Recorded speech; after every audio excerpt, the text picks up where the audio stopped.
Seja bem-vindo ao CRA-RJ Entrevista Especial Encontro Brasileiro de Administração 2018 na sua 26ª edição.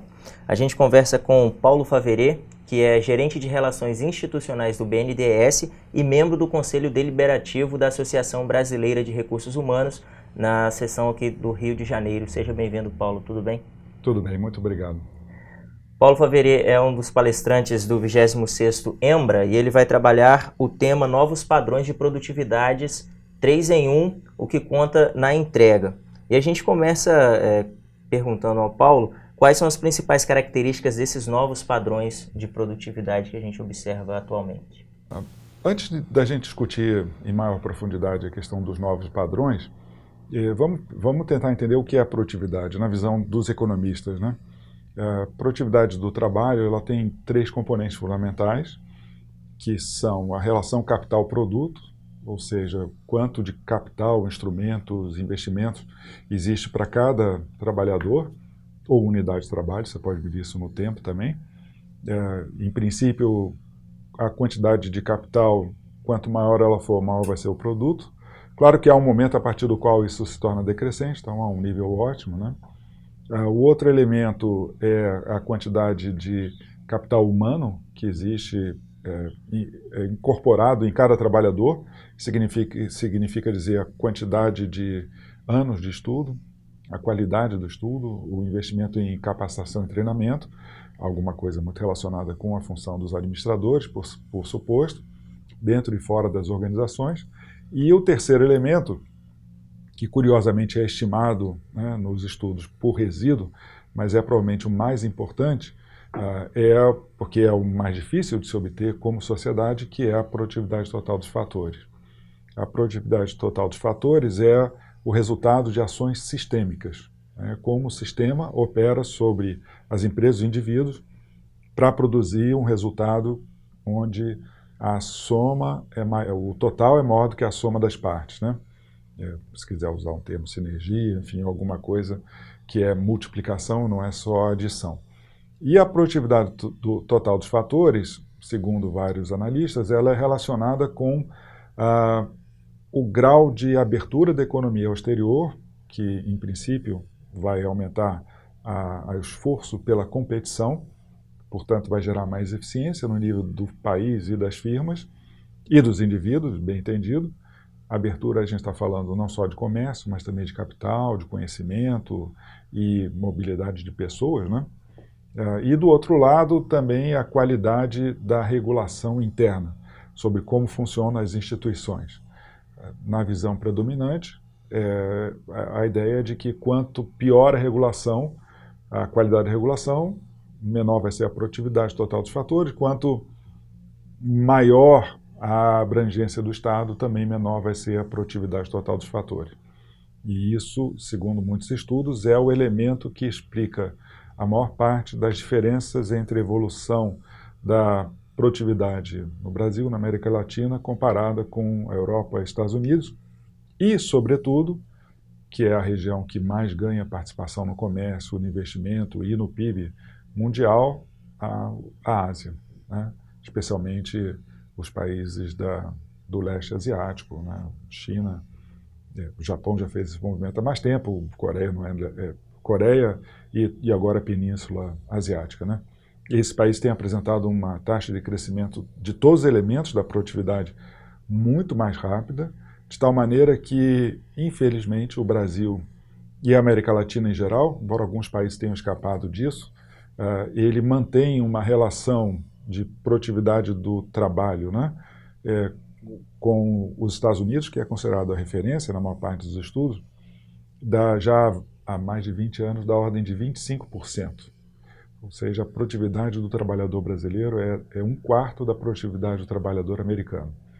E a produtividade chinesa, que nos anos 60 e 70 era muito inferior à brasileira, hoje ela já superou a brasileira, a coreana já é alguma coisa como 60% da produtividade do trabalhador americano, e crescendo, né? O que significa dizer que a capacidade do Brasil de gerar renda de maneira sustentável, de conseguir com que os trabalhadores tenham uma renda real mais alta, ou seja, o salário real cresça, ela fica limitada com o passar do tempo. Isso é algo dramático e se torna ainda mais complicado quando alguns dos pressupostos ou dos elementos básicos, né, do padrão de competição têm mudado nas últimas décadas, especialmente nos últimos 10 anos, levando ao que vocês estão chamando aí de novos padrões de produtividade. Basicamente, a gente está falando hoje, já como realidade, a digitalização, né, de várias áreas da atividade humana. E isso altera, digamos, vários dos elementos, desses 3 elementos, né, mas em todos eles o impacto tende a ser negativo para o Brasil, né, porque, a não ser nos setores em que o Brasil já tem um nível de competitividade alto e de produtividade, e são poucos, embora um deles seja muito grande, que é o agronegócio, né?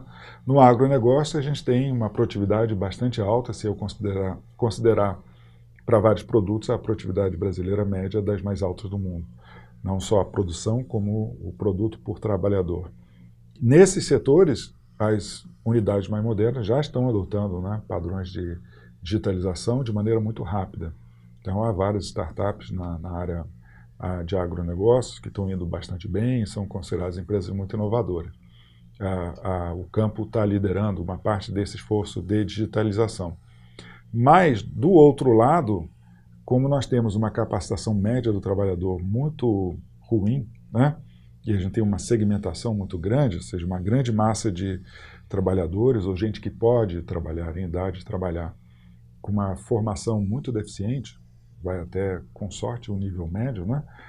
Frequentemente com uma qualidade ruim, poucos anos de estudo e com qualidade ruim, essas pessoas que de alguma maneira, eventualmente, conseguiam, com sorte, se integrar em segmentos produtivos da economia, com a elevada relação capital-produto, vamos dar um exemplo, um migrante nordestino que vai trabalhar numa indústria automobilística. Ele pode não ter tido grande formação na sua escola, mas uma vez que ele entra num sistema que é produtivo, a sua produtividade tende a ser mais alta. No entanto, esse migrante nordestino não consegue entrar em sistemas produtivos da era digital, porque aí as deficiências de formação, elas impedem que ele opere os instrumentos que requerem muito mais do trabalhador do que simplesmente força física ou habilidade manual, né? Trata-se de habilidade intelectual. E isso coloca um drama, porque uma grande quantidade dessas pessoas não havia sido incorporada no padrão anterior e agora provavelmente estarão excluídas do padrão futuro. E, por fim, o outro elemento, que é a produtividade total dos fatores, ele também tem não traz notícias tão boas, né? É claro que o Brasil tem muito esforço de startup, de tecnologia, abre o jornal, tem toda hora alguma iniciativa nessa área. Algumas vão bem, né? Por exemplo, a 99 táxi, né? Ela foi vendida para os chineses, né? Há algumas aquisições de startups brasileiras por multinacionais, o que mostra que existe potencial, mas uma parte desse potencial é subutilizado porque a regulação para empresas no Brasil ela é muito restritiva, né? O sistema tributário penaliza empresas de alto valor adicionado, a quantidade de gente que tem que trabalhar para produzir documentos para o fisco é muito grande, isso reduz a margem de lucro, a mobilidade de capital é baixa, né, porque abrir uma empresa é difícil, mas curiosamente fechar é mais difícil ainda, né? Então o ambiente de negócio para um setor, para um tipo de empresa que tem muitas vezes um ciclo de vida rápido, ou seja, um empreendedor de 35 anos, bem-sucedido, provavelmente ele já abriu e fechou. Isso tipicamente nos Estados Unidos acontece, abriu e fechou 2, 3, 4 firmas, até ele conseguir fazer com que o negócio dele funcionasse, né? No Brasil, se ele tiver que abrir e fechar 3, 4 firmas, ele vai ter 55 anos, né?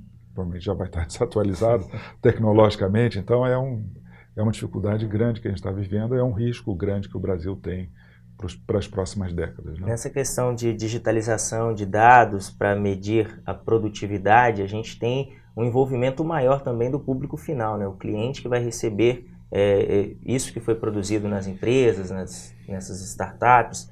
Como essa relação de captar aquilo que é o indicador do cliente como algo benéfico para a empresa? Em tese, o impacto é muito positivo, Não sei se isso afeta a produtividade diretamente, mas as novas tecnologias permitem uma aferição, né, do nível de produto e de satisfação, que, portanto, vai afetar em vendas, né? Quanto maior a satisfação, maior as vendas. Quanto mais informação eu tiver do cliente sobre os atributos que ele valoriza, eu vou poder desenhar o meu produto de uma maneira melhor, o meu produto ou o meu serviço, né?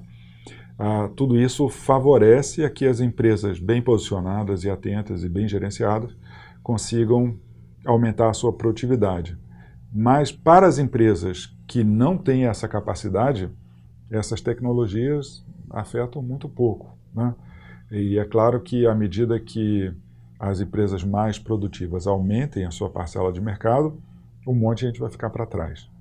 Isso, do ponto de vista individual, pode ser ruim, claro, para quem for para falência, né, empresário ou trabalhador, isso não há de ser bom, mas do ponto de vista da economia como um todo, quanto mais mercado tiverem as empresas produtivas, maior vai ser a produtividade média. É uma questão simplesmente matemática, né? E, de novo, alguns estudos sobre produtividade entre firmas. Primeiro falei sobre produtividade entre países, né? A produtividade entre firmas mostra que, frequentemente, isso é uma realidade mundial, países que têm uma produtividade média baixa também têm empresas de produtividade alta, comparáveis com outras nos seus setores, né? Então, se a gente olhar para algumas empresas líderes em setores importantes do Brasil, é bem possível que elas tenham indicadores de produtividade semelhantes aos das suas competidoras no nível mundial, até porque elas são competidoras, não apenas no Brasil, mas nos mercados externos. O problema está em que esses países de renda média ou de renda baixa, frequentemente eles têm uma estrutura produtiva muito heterogênea. Ou seja, tem algumas empresas no topo que são produtivas e competitivas, mas tem muita empresa, às vezes grande, mas certamente médias e pequenas, que sobrevivem por causa de disfuncionalidade do sistema. De alguma maneira são protegidas. Então, na visão de muitos economistas, seria necessário produzir uma desregulamentação para que essas empresas menos produtivas sejam eliminadas do mercado e que a produtividade das empresas de baixa produtividade suba, para que a produtividade média suba também. Ou seja, o problema é menos na faixa de grandes empresas, já expostas à concorrência internacional, e mais nas empresas médias e pequenas, não expostas à concorrência nacional. E isso vai ficando ainda pior quando a gente considera que a economia brasileira, como várias economias, ela passa por um processo de redução do espaço da indústria e crescimento do espaço de serviços. E a produtividade de serviços, ela é, em princípio, mais baixa do que a produtividade industrial, e no nosso caso, mais baixa que a produtividade agroindustrial, porque a nossa agroindústria é muito tecnificada. Portanto, é preciso haver uma revolução na produtividade dos serviços. E aí, realmente, acho que essas novas tecnologias ajudam muito o prestador de serviço a entender o que está acontecendo. Mas o empresário tem que estar muito atento, né, aos sinais que ele recebe, e, portanto, aí ele irá tomar as providências. Direcionar melhor os serviços. Exatamente. Bom, a gente entrou num caminho sem volta, que é essa questão da nova era, indústria 4.0, não tem como voltar atrás, não há por que voltar atrás. Mas o administrador, o profissional da administração, precisa estar preparado para essa nova realidade. Como ele pode se preparar para lidar e sobreviver a essa nova realidade? Eu não sou da área de administração, né? Eu acompanho esse assunto como curioso e, claro, vejo um pouco na minha própria organização, né? E como é um banco de desenvolvimento, a gente também interage com outras empresas e outros atores, também dá para observar alguma coisa. A minha impressão é de que vários dos paradigmas de gestão que estavam vigentes até algum tempo atrás, eles já não se aplicam mais, né? Eu falo também um pouco olhando o comportamento dos meus filhos mais velhos nos seus empregos, né, dos amigos deles, e a maneira como a minha geração, as gerações anteriores se comportou no trabalho, ela é muito diferente da que as novas gerações esperam e praticam. Isso significa dizer que num ambiente muito digitalizado, onde as possibilidades de colaboração materiais, né, por via da internet, as plataformas, elas são reais e de baixo custo, né?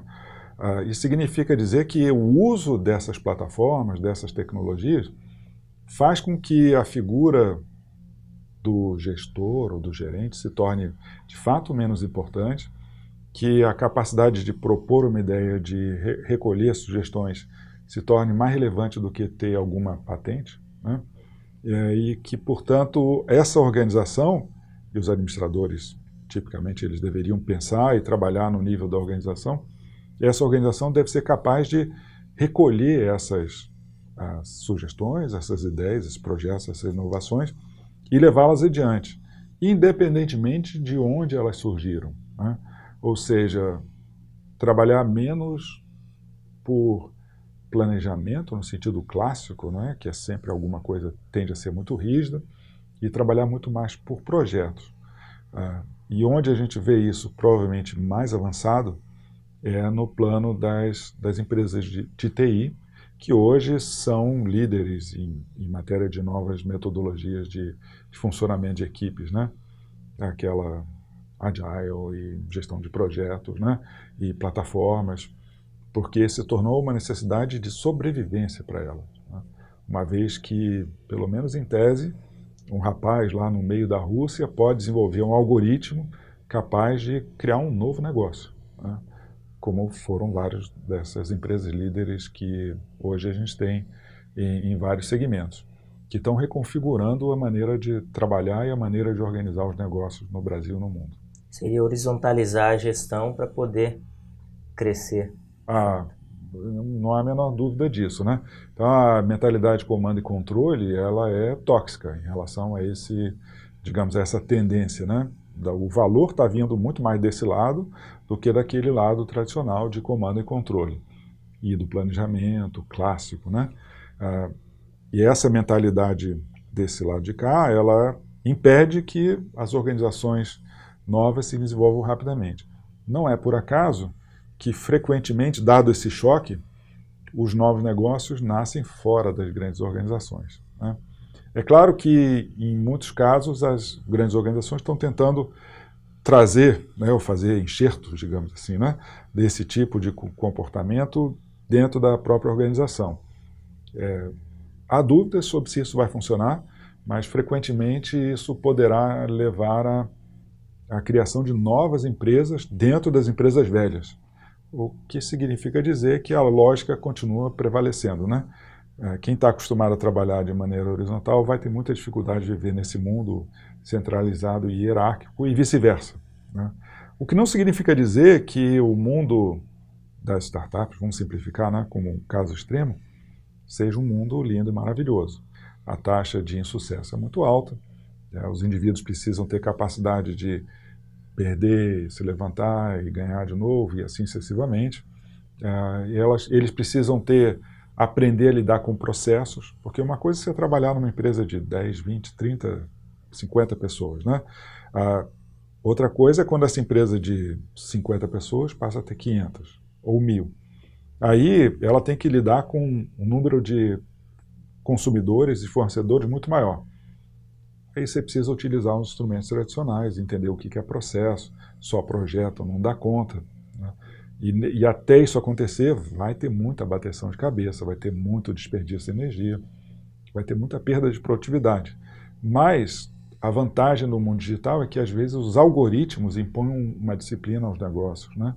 E isso faz com que essa dissipação de energia não traga prejuízos muito grandes durante algum tempo. É claro que, se os processos começam a falhar, os clientes lá na ponta vão ficar insatisfeitos, mesmo que o algoritmo seja genial, e, portanto, o negócio pode ser revertido e entrar em decadência. Paulo, eu queria que o senhor agora fizesse um convite para os nossos internautas que nos assistem, para que participem do 26º Encontro Brasileiro de Administração e para que assistam também a sua palestra. Bom, caros administradores, vai ser um prazer tê-los conosco, né, no Encontro Brasileiro de Administração. Eu vou tentar discutir algumas dessas questões sobre produtividade, trabalhando em vários planos, né? no plano da economia, mais macro, no plano das organizações, das equipes e do indivíduo. Acho que esses 4 planos são essenciais. E não esperem muitas respostas, tá? Vou trazer perguntas, acho que esse é o ponto central, fazer perguntas para que a gente encontre as respostas coletivamente. Até lá. Muito obrigado por fazer parte desse programa e por nos esclarecer algumas coisas aí sobre indicadores de produtividade. Obrigado, o prazer foi meu. E você que nos acompanha, lembre-se de acessar o site embra2018.cra-rj.adm.br e de fazer a sua inscrição e de participar desse grande evento. A gente se encontra lá. Fique bem.